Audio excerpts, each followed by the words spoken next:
Hi, this is Natalie from DachaLiving.com, and today I'm going to share with you the difference between the rhythm method and the fertility awareness method.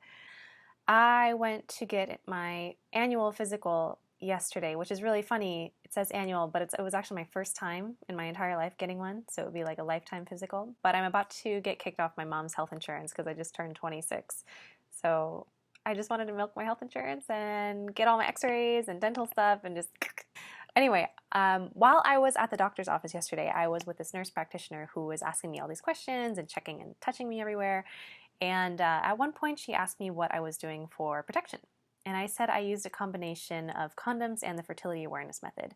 And she said, oh, you do the rhythm method. And I got so triggered because the fertility awareness method and the rhythm method are not the same thing. And it sucks that the medical industry may still be thinking that. It could also just be her. I don't know.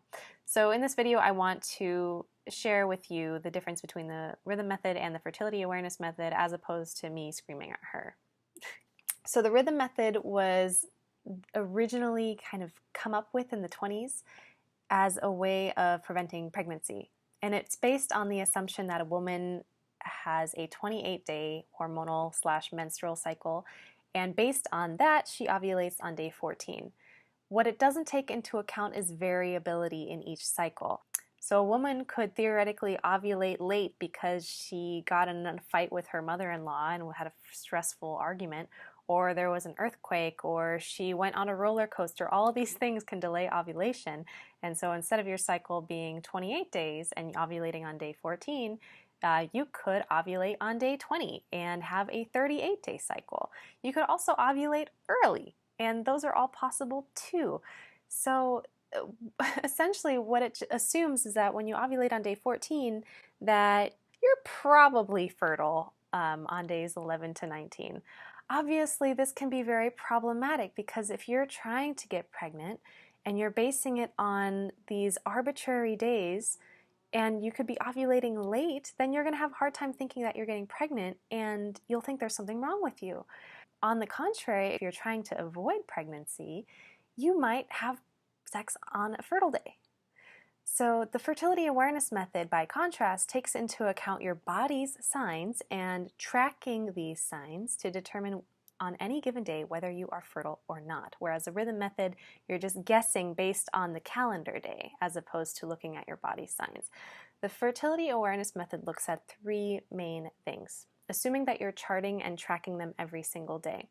Number one, it looks at basal metabolic temperature, or BMT. So you take your temperature every morning right when you wake up. You can observe a significant temperature shift after ovulation, like the day after. So you can figure out literally the day that you ovulated, when your peak fertility day was, and based on that, the window of fertile days.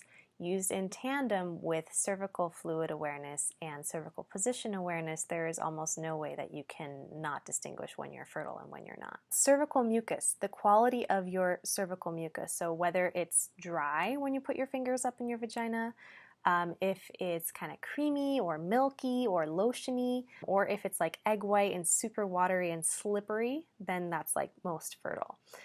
It also takes into account your cervical position, how close your cervix is to the vulva, and also what texture it is. Like the cervix can be the hardness and firmness of the tip of your nose.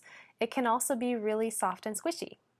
I'm not going to go into detail on this because you can read Toni Weschler's awesome book called Taking Charge of Your Fertility. That is literally the width of my nose. It's enormous. So if you want to get a good handle on tracking, that's the book to read. Don't use this video to decide whether you are fertile or not. So the rhythm method, because you're guessing when you're probably fertile, has a 70% effectiveness rate for preventing pregnancy, whereas the fertility awareness method, when practiced correctly, has a 98% effectiveness rate. I hope this was clarifying for you. If you have questions, comments, observations, corrections, submit them in the comments section below. And if you resonate with my content, please subscribe so I can share more good stuff with you. And if you were that nurse that did my pap smear and then went to your computer and started asking questions without telling me that you were done with the pap smear, so I didn't have to wait for 10 minutes until I finally asked you if it was okay to close my knees, I forgive you. Have a good rest of your day. Bye.